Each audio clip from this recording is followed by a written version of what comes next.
Everyone, this is Giovanni White. I am a psychic medium, Reiki master, alchemist, and hypnotherapist.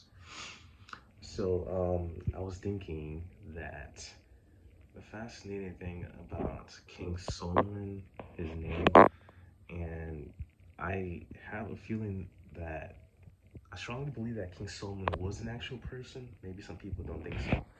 Now, the reason why I said that is because like this conclusion here, the metaphors behind his name, and I know that a lot of people know about this. So his name has different parts that has a specific representation, and I'm just gonna like get right into it. So I'm gonna break it down. His name is King Solomon, right? So Solomon, soul represents the soul, right? And it's at his temple, and the temple here, and his throne within that temple. That throne is the pineal gland, right? And so you're tapping into that higher energy, the pineal gland, and you're tapping into your higher self, which is where the name King is, in the crown chakra. And you're embodying your higher self when you're working with these different entities. Like he worked with goetic demons, he even worked with jinns.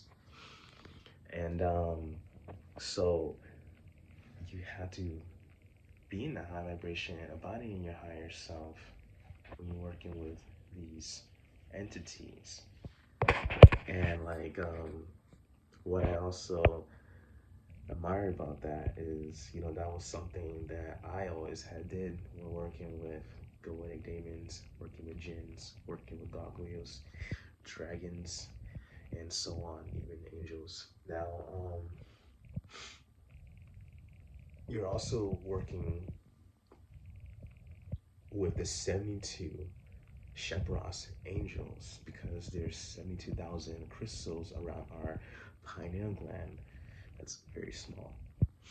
Just like there's 72,000 crystals like in the base of our spine that represent the 72 demons.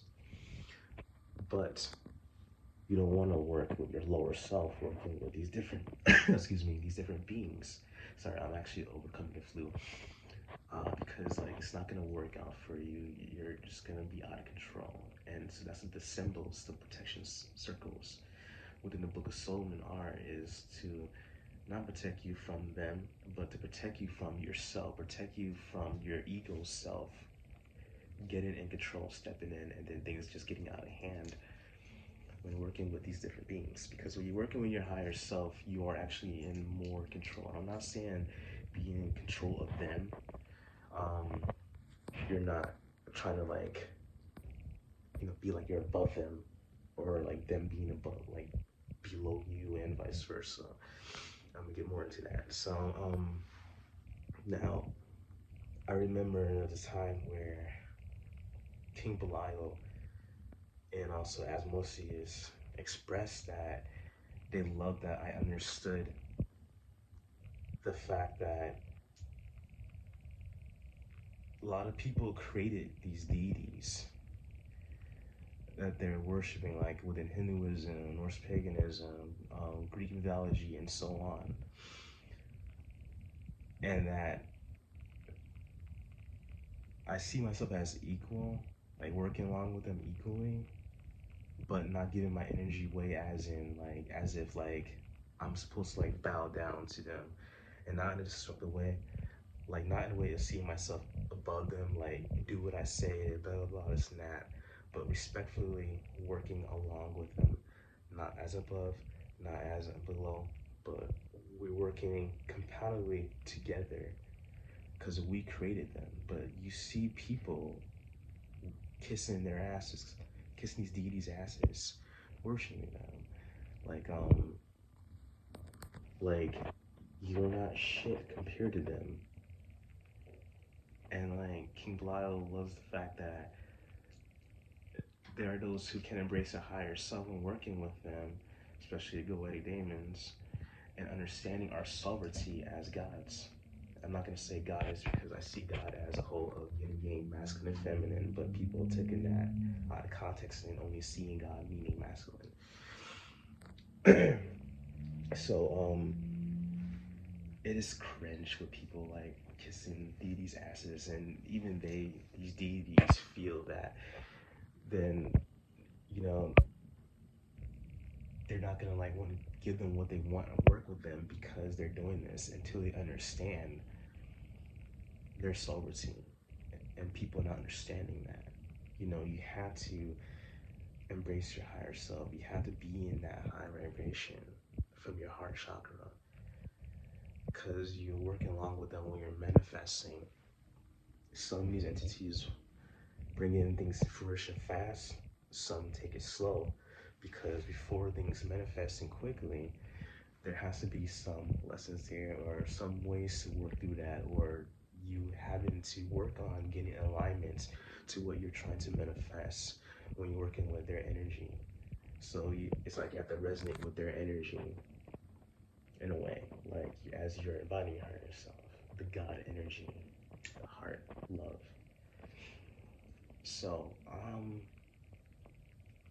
now King Solomon was a brilliant man to do this, and I feel like we can take him as an example when it comes to being an alchemist, being a magician, working with these deities.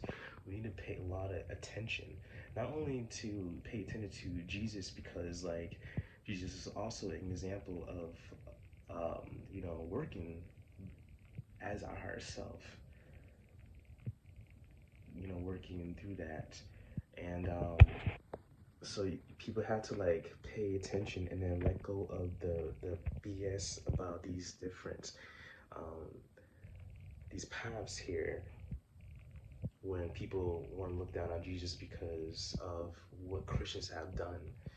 That has nothing to do with Jesus. He, you know, he's not hurting people when it comes to that belief. He didn't say he was Christian, you know. So